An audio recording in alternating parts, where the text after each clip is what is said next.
Hello, good evening, ladies and gentlemen. My name's Penaluna. I'm Byron Bertram. And on today's episode... Democracy is dead. Rage is real. Oh, you guys like to tell jokes and giggle and kid around, huh? Giggling like a bunch of young broads in a schoolyard. Well, let me tell a joke. I wanted this to be professional. I don't gotta listen to this shit. You certainly don't, pal. Because the good news is... Awesome! With Byron Bertram and Ivan Penaluna.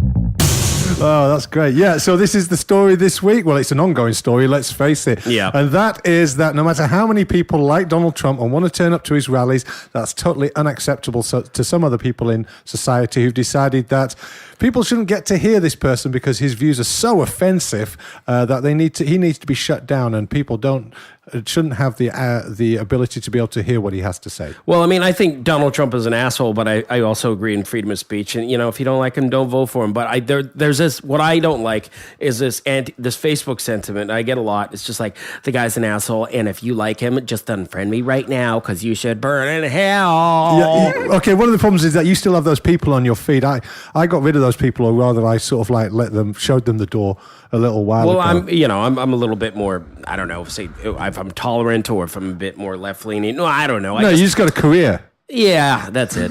You have to maintain. That's all it is. And also the other things. Yeah, and I'm just a bit more apathetic and don't really have a clear stand on what I even believe on in any aspect of my life. So anyway, they've got a new... they've basically decided that Donald Trump's shows, his rallies, have to be shut down. So they've come up with a name for this movement in order to shut down Donald Trump so that people can't hear what he has to say. And let no one say that irony is dead on the left, because do you want to guess at what name they've come up with for this movement? Combing over the opposition. Oh, that's a good one. I wish it was called that. It's not. It's actually called Democracy Spring. Oh, really? Yes. And it's being backed by the Move On organization of moveon.org, which is a Soros-based backed organization. And it has the approval of Bernie Sanders. Or should I say, Bernie Sanders got endorsed by moveon.org in January, and he said he was very pleased to have the endorsement of that organization. So he supports that organization. He tacitly supports them because he's pleased with their support of him. So obviously, by definition, he must be quite happy with what they do. I don't think that's too far-fetched to say. So anyway, there's together with Black Lives Matter, they've all decided to get together and shut Trump down, which is a bit ironic, I think, because here's a guy who's not even the nominee yet. He's basically running for the nominee, and he's running events. And this is the other thing that people have been arguing this week, which I found ludicrous. It's illogical and it's preposterous to argue this, but they're saying, well, listen, Donald Trump rallies are a public space. Well, actually, they're not.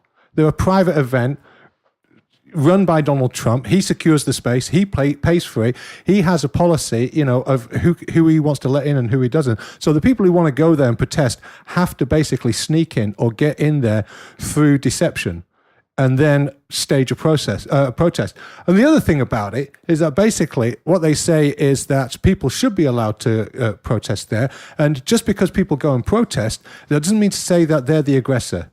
Now, if you go look at any other avenue, right? If it's an event like a football game or anything like that, yeah. If you go and protest, if you go to somebody's event and you protest, or if you go to the other side's, the other opposing team's the opposition, side, yeah, and you start ranting. You got to expect that you're gonna flack some shit. Yeah, they're gonna kick you out. People are gonna kick and punch a bit. And here's the thing: you see people getting thrown down or whatever, getting beat. You never see somebody maimed really badly or hospitalized or killed or dismembered. Yeah, you might see somebody getting punched or hit, and then you play some slow music and put on YouTube and be like, Trump incites violence. And it's so sad, and then you just clipped it. It's like, he's just trying to pollute us with hatred. Then you're like, well, okay. But then, then there's another thing where you see a black Trump supporter punching out somebody being a dickhead. So then it's like, oh, well, let's just forget about that one. Oh, yeah. So it's well, come on, man. No matter what, left or right, if you're going to stir up shit, you got to expect that, you know what, you're playing a fire. You're an asshole, or you're gonna cop some shit. Oh, yeah, but the world that we live in, the logic is that basically it's all Trump's fault. those protesters should be able to go there and do whatever they like, and violence should not befall them. Don't get me wrong. Trump, Trump has a disproportionate amount of fucking support that are fucking idiots. But is it all Trump's fault when shit happens and people just if somebody crashed my party and started being a dick, and then somebody threw a punch at him, why is it my fault? No, it's not your fault. And even if you said, "Hey, get that fucking guy out of here," yeah, now all of a sudden, basically, what I'm saying is, burn the Jews, all 6 million of them. Did you say that? No, but hashtag Trump Hitler.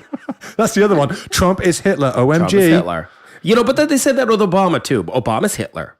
Well, everybody's Obama's Hitler. So then the right would be like, Obama's Hitler. Every president's fucking Hitler. Left or right, we want, if we don't like somebody, they're Hitler. Okay. Everyone's Hitler. And it is worth saying that. It's lazy. As Ben Shapiro puts it, Donald Trump is a hammer looking for a nail. Well, he's a drunk asshole. Like, he's a drunk rich asshole, just spewing his mouth after, making $1 billion on Wall Street, and then just getting hammered while sniffing coke off a hooker's ass, and then just bitching about life.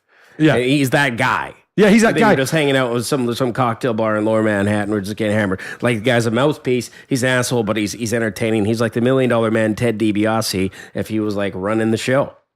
And the thing is about Trump is that he's got a right to say what he wants. And his appeal is that he basically says these things. Well, he's not telling you what you think you want to hear. Well, he's telling you stuff that no one's allowed to say anymore. Well, no, because other people, if other people did it, he's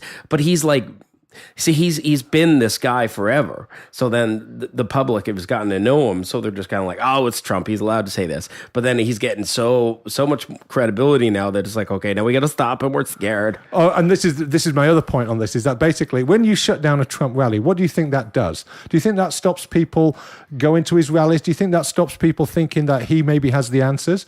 No, it doesn't. All it does is it grows his support base. Every time you do this shit, this undemocratic stuff, sorry to fucking burst the bubble, but every time you do this undemocratic shit, it only inflates his support base. It makes him more popular. You think that? Well, exactly. When you're trying to shut down somebody, it's like, when you condemn something, it's sexier. Oh yeah, no. When you say this movie is so controversial and it's so offensive, never see it again. Guess what? You're going to want to see it. Everybody's going to go see it. Everyone wants to go see it. Exactly. And the world in which we live now, you're not allowed to say these things. It's like saying to a kid, what you should do is these Brussels sprouts, they're not good for you. They're too sweet. You just be like, oh, I want Brussels sprouts. Are you saying what they want? Are you saying Donald Trump is a bit like the Brussels sprouts of the Christmas dinner? Well, his hair looks like a Brussels sprout. Probably good for you, but will make you fart. Yeah. But what I just hate is the fake outrage. It's just like, everybody like my status. I hate Trump, like it. Oh, it's playing to the gallery, isn't it? It is. It's just, come on. It's fucking clapping seal territory. Yeah, you'd just be like, my thoughts are with the victims of this terrorist attack. Everybody should be nice. I hate Trump. Clapping seal. Fucking give him a fish. There should just be a fish, like a little, should be a little sort of like graphic that comes on when people post that sort of progressive fucking bile that's just playing to the gallery. There should just be like a fish that floats across their fucking page and goes into their mouth. Yeah. Like, you fucking seal. Like, Trump says some ridiculous shit where I'm like, oh, okay, that's crazy. But all sides are scared of him, which is kind of exciting. It is exciting. He's because the left and the right are scared of him. So it's like, wow, this guy. Yeah, everybody truly is a maverick. Yes, exactly. He's not a candidate. He's a murder weapon with which to kill the establishment. Yeah. That's Stefan Molyneux. But I agree with that. I agree with two things can be true at the same time, and I agree with Ben Shapiro's assessment of it. Ben Shapiro's assessment, just to finish it up, was he's a hammer looking for a nail. Every once in a while, he hits a puppy. Yeah. That's pretty true as well. I'm not a big Trump fan, but I'm loving what he does to the left because he's acting like a massive... Well, I like what he does to the right, too. Indeed. I mean, if you're a neocon corporatist right winger, then yeah, he's fucking with your shit as well. I mean, really, the right can't get off this fucking Jeb Bush train.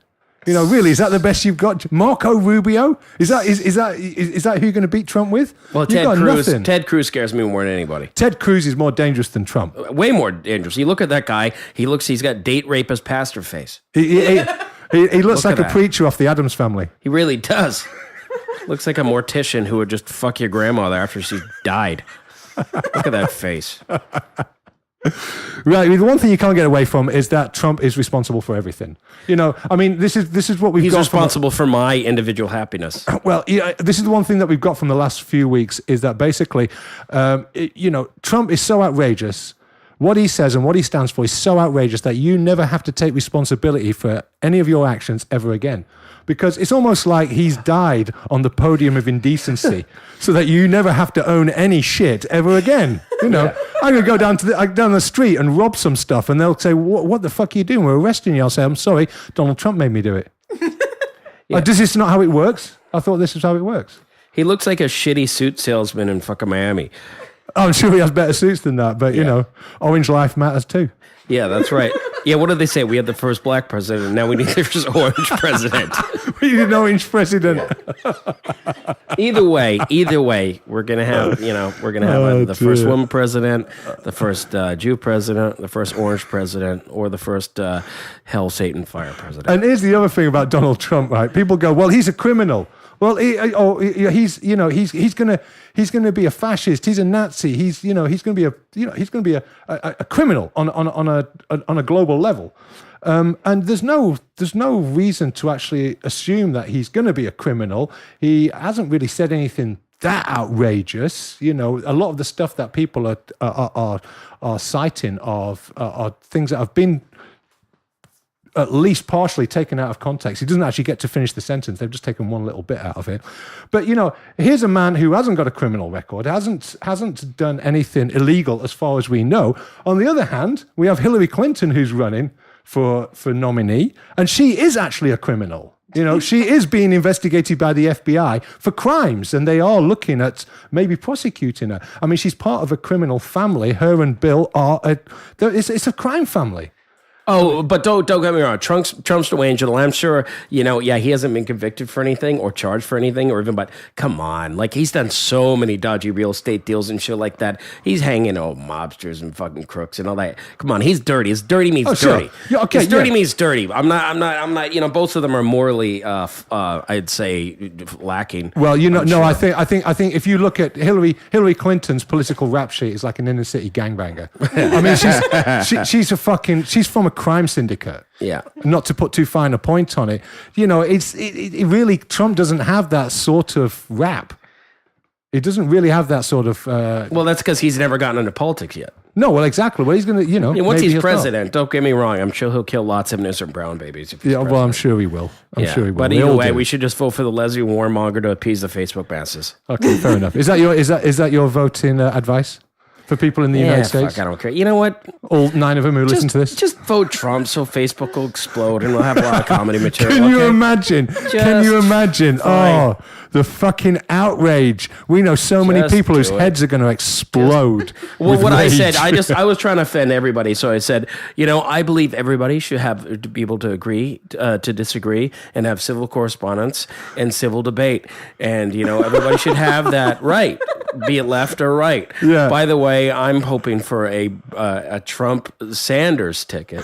If you don't agree with my opinion completely, please unfriend me now, as you're a piece of shit and you should be locked away for your views. Hashtag Facebook trolling. Hashtag fuck whatever. Anyway, and people couldn't take it. Still, they're just like, I can't believe you like Trump. I can't believe you. You're not even. Just shut up. They can't. What they can't handle is the fact that you don't have something really, really bad to say about Trump every time you post something. Well, here's the thing too. It's like, people even said it when Obama comes. I was like, do you think your life's going to be that much better under Obama than Trump? First of all, you live in Canada. Second of all, what are you doing? You're an actor, unemployed coffee. You're a coffee barista.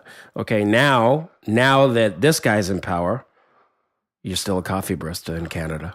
Well, this is the thing that people, and that's a very good outrage. point. That's a really good point about Bernie Sanders, because everybody thinks that Bernie Sanders is going to solve all their shit. They really do. I mean, Bernie Sanders is going to right the world of all of its ills. Everything's going to be free. Really? Yep. Everything's going to be free. College education is going to be free. It's going to be a panacea for all ills. One thing I did like about what Sanders, what he said, well, I like a lot about Bernie Sanders, actually. I like that. What does actually Bernie Sanders actually say? No, what he did say, which I like, he said, he said, hey, just to let you know, no matter who you vote for, the fact is, not much is going to change. That's brilliant policy. Yeah. That's no, great. he's like, there's not much the president could do. No, of course. Corporations fucking run the show. Well, everybody knows no that. matter who you vote for. No, but he's the only guy who actually could admitted that. Well, I think Donald Trump actually has alluded to such things and actually has gone further in some respects. No, Trump was all like, I know smart people. I'll get it done. Don't worry. Who do you know? What's your policy? I know good people. Okay, well, this is the one thing I will say. He's pretty about, vague. This is one thing I will say about Trump. If anybody can create jobs in America, which is one of their key factors in this election, it's Donald Trump. I mean, I guarantee you that Bernie Sanders is not on the same page when it comes to creating jobs. Well, when it comes America. to trade and finance, Trump does like, there's some things I'm like, and it is true, the devaluation of the currency when it comes to China, like that's a real thing. You know, he talks about that. Other people don't really talk about that. No, They're no, just exactly. like, don't be racist. Yeah. You know, they're not interested in the policy. And this is the thing. The left knows that it's not about policy, it's about personality. And they're really good at this. Obama, Clinton, really good at this. Sanders isn't that good about it. He's a policy guy. And, you know, I think the appeal of Trump is that he's the only guy on the right who knows it's not about policy, it's about personality. The guys on the right always lose. And they always lose because they fight elections on policy. And that's bullshit because that's not what people are interested in. No, people want sound bites. Exactly. They want personality. They want to be told everything's going to be okay. Yeah. You know? Don't worry about it there. And I think that's why the left hate him so much, because he's doing what the left do, but he's on the right. Right. That's I think what his appeal is, and I think that's what that people hate him for. Yeah. Anyway, vote for Trump and unfriend me. Thanks. There you go. All right, let's go to the fucking news. This is the fucking news. All right, go. In 5, 4. I can't do it. We'll do it live. Okay. We'll do it live. Fuck it. Do it live. I'll write it and we'll do it live. This is the fucking news. Fucking thing sucks. All right. Well, speaking of people who really don't like Donald Trump and kind of take it in a bizarre direction, there is a would-be landlord in Grand Junction, Colorado, whose ad is very specific about the sort of people he does not want living in his apartment. The ad, placed by Mark Holmes, said, downtown apartment, 2 bedrooms, furnished or use your things, organic garden space. That's a bit of a giveaway. Exactly. Hot tub, great backyard, dogs allowed if they have references as good as yours. If voting for Donald Trump, do not call. And then his phone number. Reading that ad, that would tell me a couple of things. Yeah, you're obviously left-leaning, but what it tells me more than anything else is that you're insane. Yeah. Because anybody who puts a political spin on an ad for a 2-bedroom basement suite, as I believe it is insane. He also sounds like the kind of landlord who would stick his nose in other bits. Like, Absolutely. Oh, you're cooking meat? Well, we're vegan here, and we can't. Oh, did I not mention that? It doesn't say anything in there, but that just, the combination of organic garden space and I will not rent to Donald Trump, it makes me think that it'll be like, oh, you're wearing leather. Oh, is that a leather sofa you're moving into my space? Like, yeah. I just imagine a whole cascading thing. Do you pay your rent? Are you not trashing the place? Are you not, fucking my pets? Come on. Okay, that's good enough for me. The other thing is it okay for landlords to stipulate that they don't want somebody who doesn't share their political view? I don't know if there is actually housing rights tenants agreement on that. No, I mean, before you rent or not. I mean, to. after you rent, you can't be like you're evicted. Why is that? I saw that you like some quotes that Donald Trump said. Okay, then there'd be tenancy rights being like, nah, you can't do that. Sorry. Okay, what about if he But said, if it's your listen, place, I guess you could be like, your favorite color is purple. Sorry, my favorite color is red. Well, fine. Your what place if he is gonna said, be... like, if you like lesbians, don't bother applying? It's one That of would be those okay? things that's kind of weird. I think it depends on the thing, because I have heard There would be way more outrage for of that. cases Whoa. in like Ontario where somebody tried to say no Muslims or whatnot, and they got Yeah, you taken can't to say like that. the Human Rights Commission. But then on the flip side, things like Muslims preferred, then yes.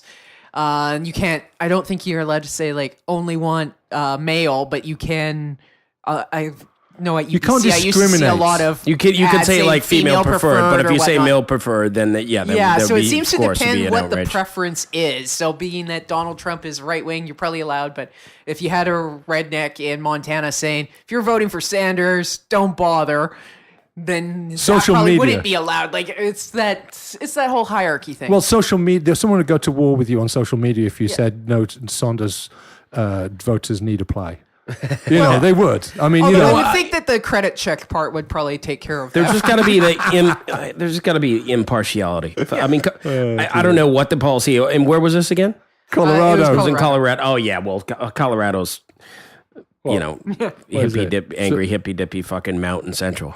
It's a bit mountainous and hippie. It's about mountainous and hippie and fucking angry. Although he did apparently, because they get a lack of oxygen way up high there in the fucking mountains. apparently the guy was interviewed by the local newspaper, and it sounds like that particular county is rather Republican because he was whining, going, "Oh, I live in a red county. I'm sure my life has been threatened," he told the station. I love that. That's a linguistic primordial soup. I'm sure my life has been threatened. like well, you that. either know it or you don't. Yeah. It either has or it hasn't. I mean, can you just really get to the point here? What are you saying? I'm sure my life has been threatened. Yeah, I'm sure I've been raped. I just I just can't can't remember it. I'm so forgetful. I'm sure my life's been threatened, but I haven't checked Facebook for like at least 48 hours. Well, if you can't remember, then hey, maybe you could forget that your tenant voted for Trump and collect his money. You fucking idiot. Well, I wonder if it's such a Republican area or such a red county, I wonder if this will work against him, where people are like, "Well, screw him. I'm not giving him my rent money." No, exactly. Is he going to find that it just sits unleased? Yeah. Well, just, rent that fucker out. Shut up and count the money. Yeah, exactly. Yeah. Isn't the best revenge taking your enemy's money? Like, I would have thought so. That was that was France's idea at the Treaty of Versailles. Yeah. Speaking of Trump, everybody Trump. But have you heard, Byron? He's Hitler. Yeah. I think, look, don't get me wrong. I think OMG. Trump is a total asshole. But if Trump bought me a drink and told me how much he liked my stand-up comedy, I'd probably vote for him. Oh, you'd love him. Yeah. Oh, you'd love him. Yeah. If he told you that he really liked your set and bought you a drink, you'd fucking love him. Completely. You'd be licking his little cock all the way home. My convictions are shallow as fuck. Oh, absolutely. Yeah. Absolutely. Part of my charm. Yeah, exactly. All right, what else we got? well, speaking of politicians who are polarizing, sad news. Rob Ford, the former mayor of Toronto, has passed away. That is pretty sad, actually. Yeah, only 46 years old from cancer. Ooh. Yeah, no, it is sad, actually. Yeah. And people don't like him either, do they? I No. liked him. I mean, he was a... I didn't see as much venom on my Facebook as I did after Nancy Reagan died, but mind you, maybe I'm finally getting better at curating and getting rid of the assholes. I don't Two know. things. He's Canadian, Yeah. and he's a flawed individual. Yeah. And so I think those two things go in his favor. But the other thing I will say about Rob Ford is that Canada, as a landscape, politically and personality-wise, is pretty much a grey tundra. There's very, very few people of color, and I don't mean that in the Black Lives Matter way. But We're a country built on apathy. Apathy and greyness, and that's what sells, and that's what lasts the course. And fake outrage. And so basically, someone like Rob Ford comes along, and he's a colourful character, and people can't help but like him because he's such a fucker. And that's great. I used to joke that basically Rob Ford was the mayor that Vancouver needed, and maybe Gregor Robertson was the mayor that Toronto needed. It's really, Vancouver is so up its own arse, right? Yeah. That basically they need someone like Rob Ford to be in charge at the helm, just to stop themselves taking themselves too seriously. We need a crack mayor here. We need a crack mayor. Yeah. I don't fuck your beekeeping Yeah. and your Wi-Fi coverage. We need a crack mayor. Exactly. Somebody who'll keep real estate prices down and smoke crack and eat donuts and get drunk and just be Brilliant. sexist. He's like a mayor out of a James Ellroy novel. Yeah. Yeah. Well, of course, if we had He's a Ford, a mayor out of the fucking Simpsons. we had the likes of Rob Ford here with donuts, you could just see the biggest complaint would be, were those vegan donuts? Like, there's so much sugar in there. Oh my God, is that GMO white flour? Like, oh my God. Is that corn syrup? Yeah. No, but it is actually sad. I mean, I think he did a lot of good work, not just for Toronto in general, but I mean, here's a guy who his favorite thing to do was coaching the high school football team in his in his neighborhood. You just see photos of him and his face would be all lit up, and I assume not chemically. You can tell that mentoring these young people, he did so much to help young inner city kids with that football program long before he was in politics and even afterwards and all that. But it was just a small minority of prigs from the Toronto Star and people like that who just, they thought he was Hitler too for a reason. Rob Ford is Hitler. Everybody OMG. is Hitler. Yeah, exactly. Oh dear, Rob Ford. No, but I mean, I wish he got reelected, man. Yeah. I mean, even though he was a shit show, fuck, he was the only thing that the States was talking about in this country. Well, that's true. Let's be honest. Yeah, they don't that's give a it. shit about hockey, and they don't give a shit about Bryan Adams or Celine Dion. All they care about, It's Toronto's crack mayor. Yeah. And also the other thing is that you look a bit like him, so you've lost a Hey, there might be point a of biopic reference. Yeah, now. that's true. There might be a biopic and you'll be able to go for it. If I just- you could play Rob Ford. If I just gain about 100 pounds, No, I'm no, just- yeah. No, Put you're on a sumo suit. I'm fine. You know that they did the Don Cherry biopic. That's true. And someone had to play a young Don Cherry. Right. You could play the young Rob Ford making it in politics, having his first pipe of crack. Yeah. A CBC story. Just like, you got any crack, guys? I'm Ralph from there. It's like, he was a man with a dream.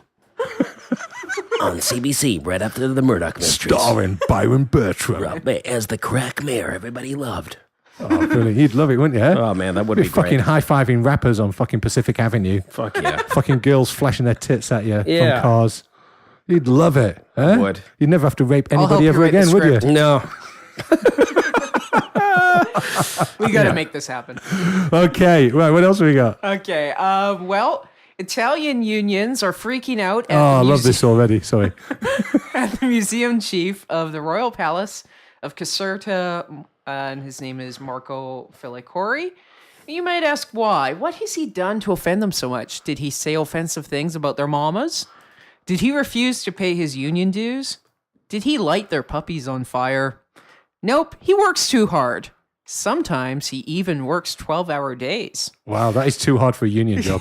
That is. He's been known to work late into the evening. Now, all by himself, not requiring anyone else to, but still, Right. it's a bad example. He's making them look bad as well. Exactly. Well, the unions have sent a letter to his boss, the culture minister, saying that, quote, such behavior puts the whole structure at risk. No doubt.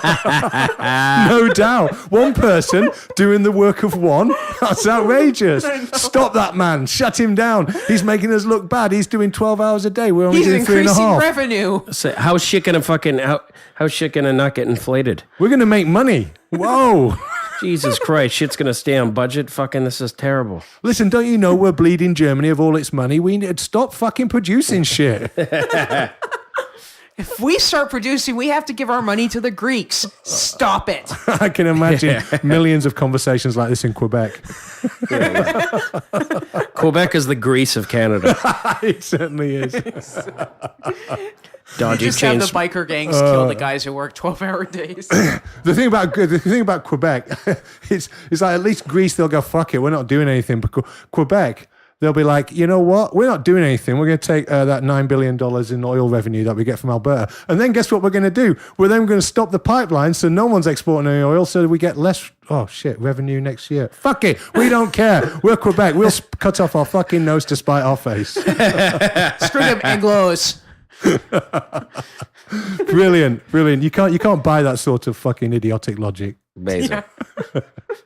Oh dear. What else have we got? Well, that's all I've got, but I do believe you've got something. I've got one. This is a great story from last week. It was a story in, let me just pull it up here. It was a story in the Huffington Post under HuffPost Parents. And basically, it was a story that the Prime Minister's wife Sophie Gregor Trudeau announced that she still breastfed her 2-year-old child, which in itself is nothing really that special, I don't think. But the thing is, it also led some in Ottawa to speculate as to whether she still breastfeeds her husband.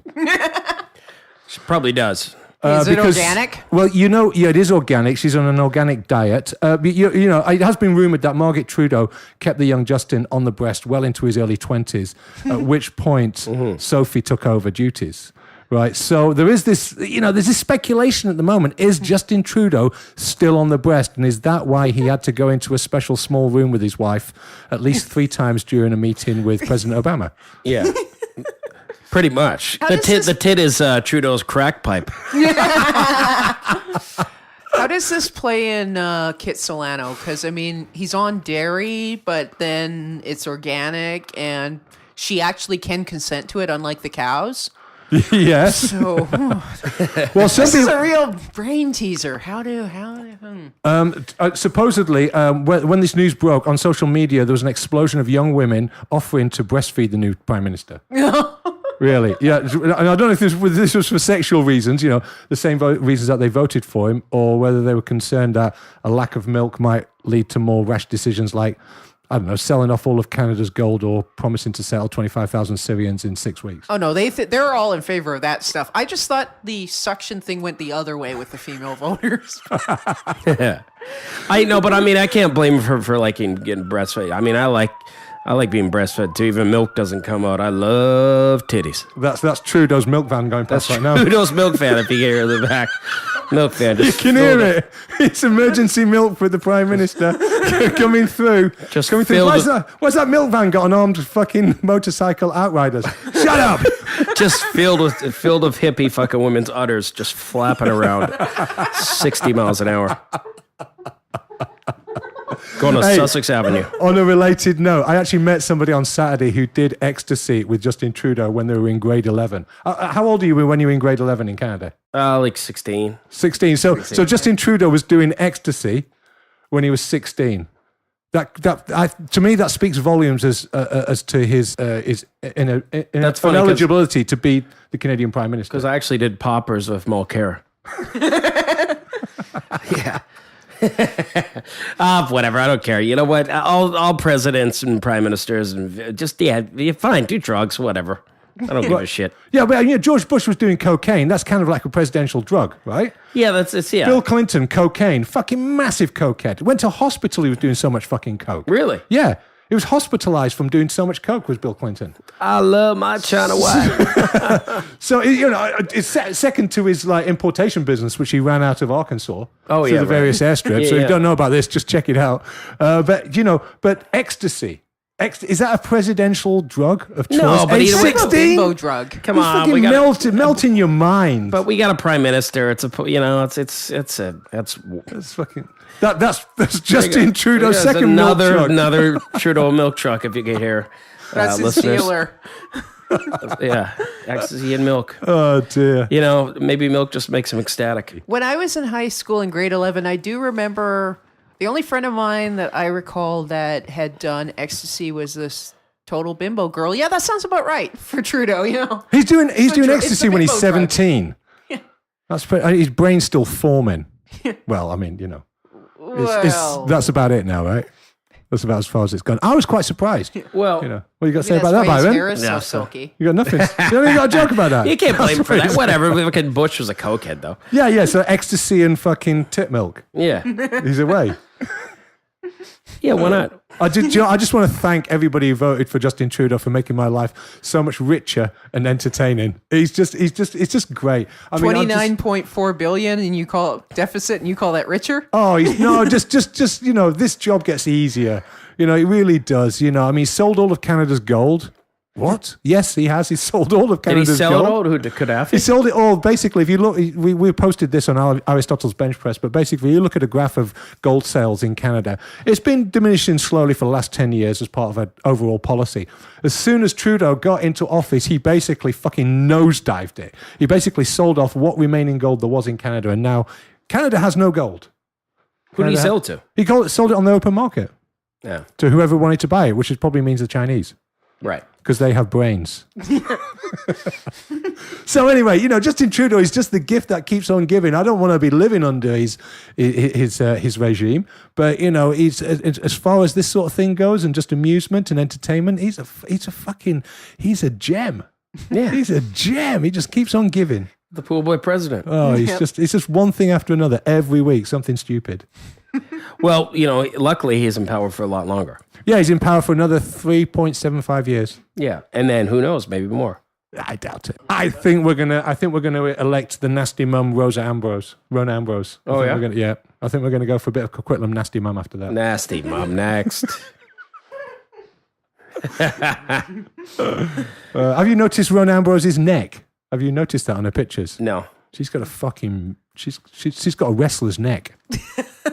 Rowan Ambrose. Where's she from? She's from here? Yeah, well, she's from Canada. She's probably from somewhere in Ontario or Alberta. Right. I don't know, that's a long way apart. What party is she?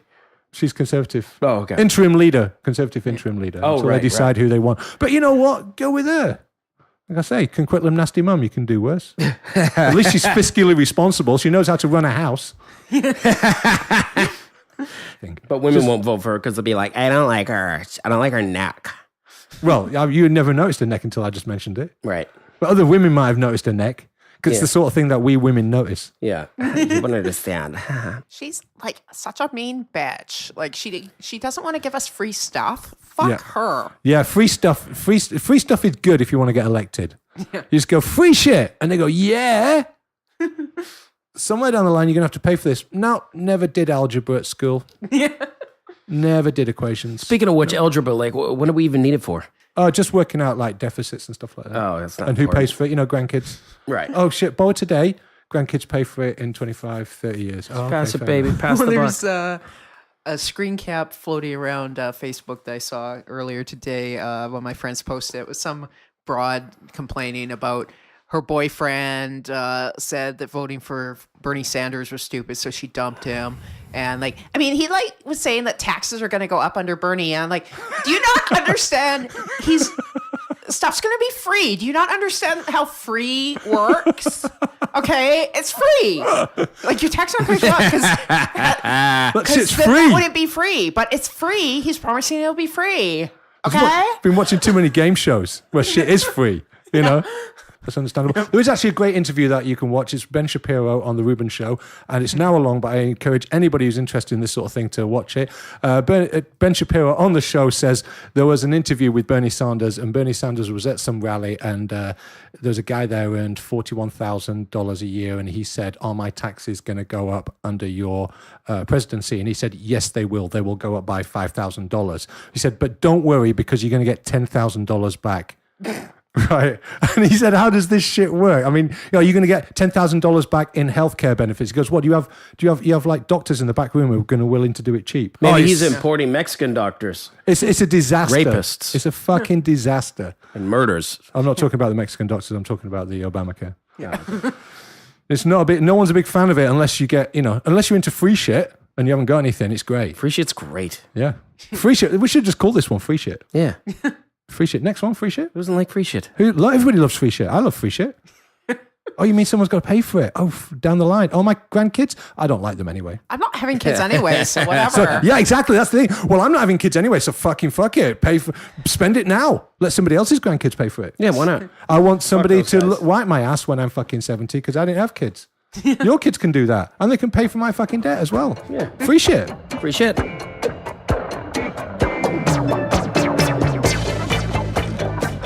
And on that note, Byron's got something very, very interesting and deep to say. What have you got, Byron? Well, basically, I've been, as you know, I went to Australia and I've been traveling. I've been in transit a lot, and I just thought about all my experiences of traveling, and that is being in transit, just constant in transit. So you've been on planes for a long time. You've been for a sat lot, on and airports. I just thought about all the intricacies and all the foils, and it just made me think of really just write down my thoughts about my experience of traveling in general. Are you going to treat us to some of your reading? I will. Excellent. I love traveling. I'm not talking about the actual experience of embracing all the new sights, sounds, and tastes of a new destination, but the actual travel itself. That, of course, of being in transit. I wish I could be in transit forever, and a lot of times I've I've been blessed to have been. But when I actually reach my destination, I feel a sense of loss for the journey I wish would never end. Being in transit was what brings joy to my life, the pleasures of having insomnia the night before out of fear of missing my 6:30 a.m. flight that I booked in order to save $1,700 for a flight that leaves 3 hours later. I'm giddy like a schoolgirl when I get to the airport to find out my flight is now delayed 3 hours due to slightly overcast weather. I'm even more excited when I find out I have the privilege of paying extra baggage fees for carry-on baggage. Must be my lucky day to find out new random security policy has been implemented as of today to charge me for carry-on baggage to help fight terrorism. I love doing my part, so I'm more than willing to pay $50 to take my laptop on board in order to defeat ISIS. I also need to pay an extra $45 to print out my boarding pass, which makes sense since the great ink drought of 2015. I then get to go through security and take off my shoes and take out my laptop. You never can be too careful. After all, everyone knows a MacBook Pro and a pair of Crocs brought down the World Trade Centers. I love the dirty looks the TSA gives me when they swab down my belongings, and the dirty looks and hostile attitude I get for wanting to drink my coffee that I bought in the same place I was flying out of. Hey, you never can be too careful, though, as everyone knows anything over 100 milliliters of caffeine could probably end in another Malaysia Airlines incident. I don't want that happening, so I decided to go back to the front desk and check my latte in for an extra $75 baggage fee. I'm now running late because my delay at security and my name is being called on the PA in incoherent, barely audible English. I make the gate just in time to wait another 15 minutes in the tunnel while everybody else is still waiting to board. Oh, what an adventure. I got the middle seat because I love the middle seat. You get the best of both worlds. Not only do you not get a view, but you also get to constantly climb over the person beside you to take a piss. You're right in the heart of the action. I also request that the people beside me are extremely overweight, don't believe in deodorant, and want to talk to me at great length about the most trivial of matters due to lack of social skills. If I'm really lucky, I'll get upgraded to a row that's right behind and in front of non-stop wailing cries of babies who sound like dolphins being crucified. One of my favorite parts of the journey is the safety demonstration. I've always wanted to learn how to put on my seatbelt in Mandarin. In fact, a lot of times when I'm at home, I like to indulge in the pleasure of playing nonstop YouTube videos of safety demonstrations as well. You can never be too informed, as these procedures, even when you're on the ground for months in between flights. I decided to get a non-complimentary free sandwich and beer, but my credit card isn't working because of a bad signal. I choose to use cash, which they don't take. So instead, I just have a water and eat nothing. This is secretly a blessing, as water is Mother Nature's fruit juice, and I'm fat enough anyway. By the time I land, I'll probably have a six-pack from holding off from my starvation. Turbulence is getting really bad now when the pilot decides to ease the tension by yelling, Allah Akbar on the PA. Everyone laughs as we realize there's nothing to be afraid of. In times of great stress, a good sense of humor is key.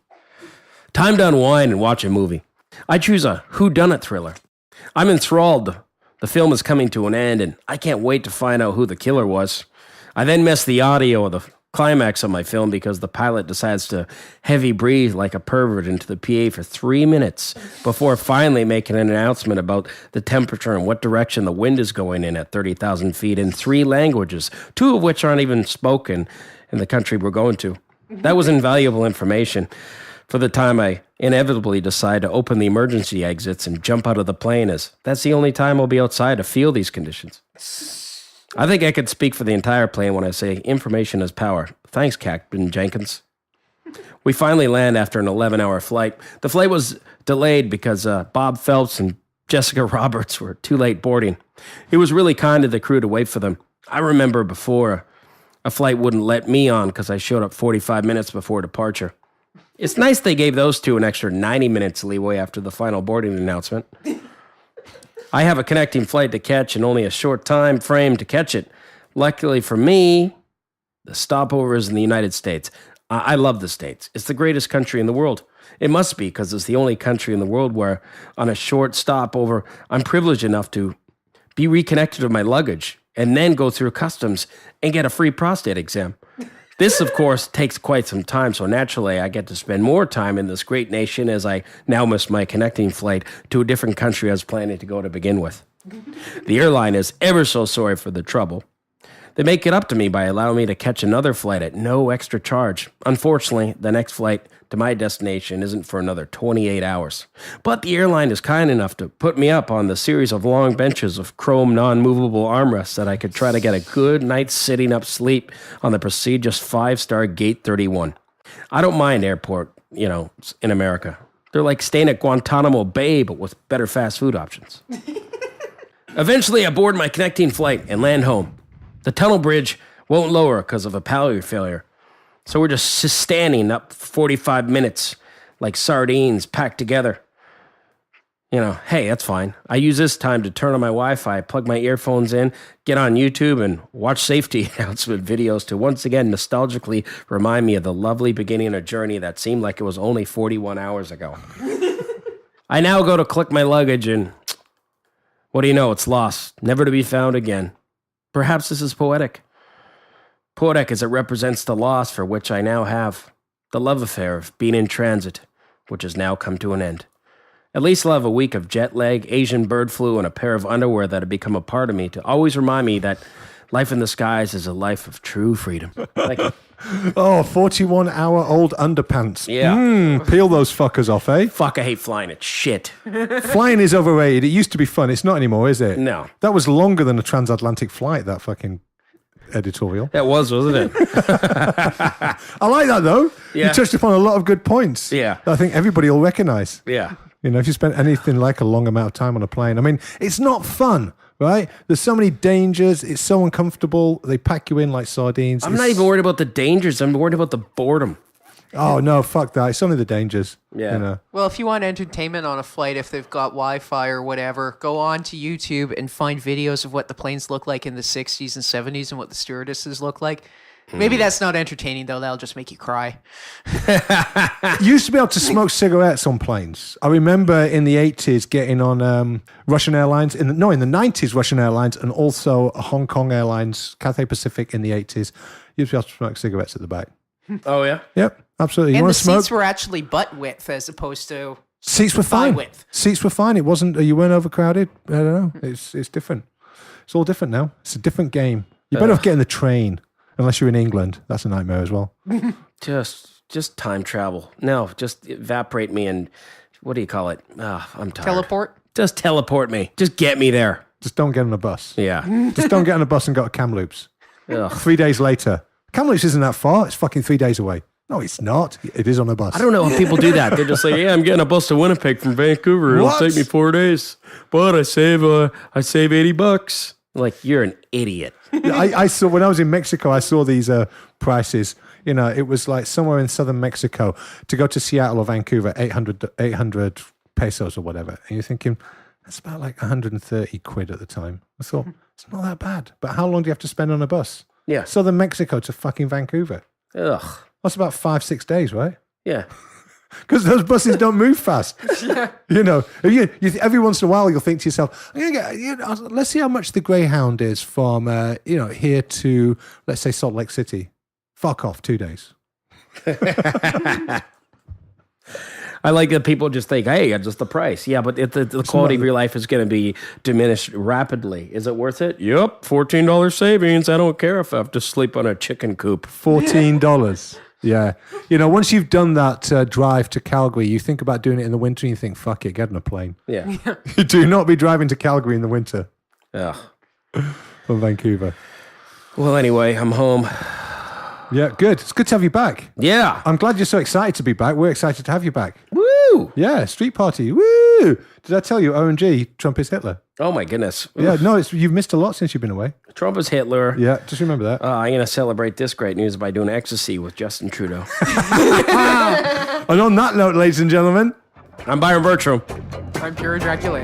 I'm Penaluna. Thank you.